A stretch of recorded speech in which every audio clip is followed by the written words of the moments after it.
So Jeff is not great.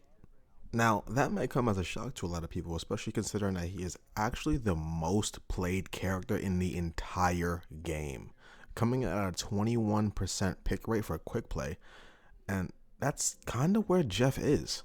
He's an easy pickup.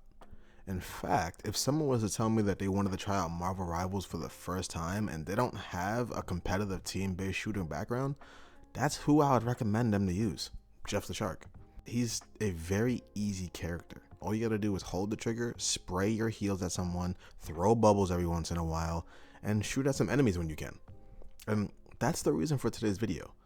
As I mentioned earlier, Jeff is the most played character in all of Marvel Rivals across every platform, but only for casual modes. But when you look at the competitive rank scene, it's a very different story, as he comes in at 4th, a big knockdown from the top. And you might be asking, well, why is that? Well, I'm going to share what I feel is the biggest issue with Jeff compared to other strategist characters. I think Jeff's biggest issue is that he is a pick and choose hero.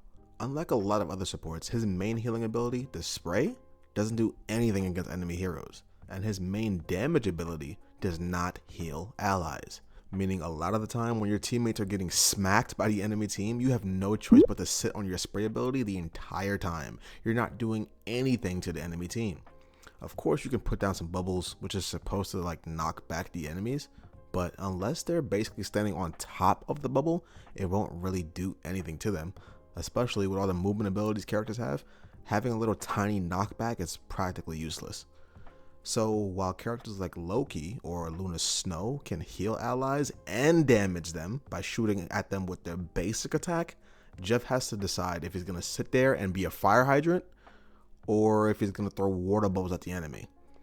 Where Jeff excels at are two main things. He's super speedy when diving into the ground, becoming a very hard target to hit, making his survivability rather high compared to other supports, and his ult, which I would say is one of, if not the most fun ability to use when it works, which again is the reason why he's so great for casual gameplay, because once you get into the higher rank tiers, you'll be lucky to grab 2 enemies with it, as they make sure to avoid it at all costs the entire match.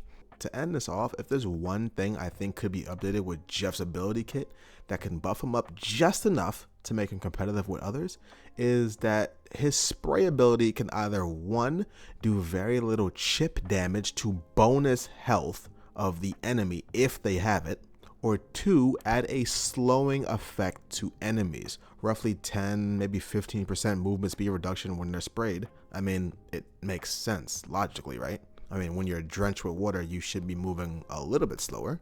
But that's all for today's video. I just want to say thank you guys so much for all the support on the 7 tips and tricks video. More content coming every week. Until next time, gamers.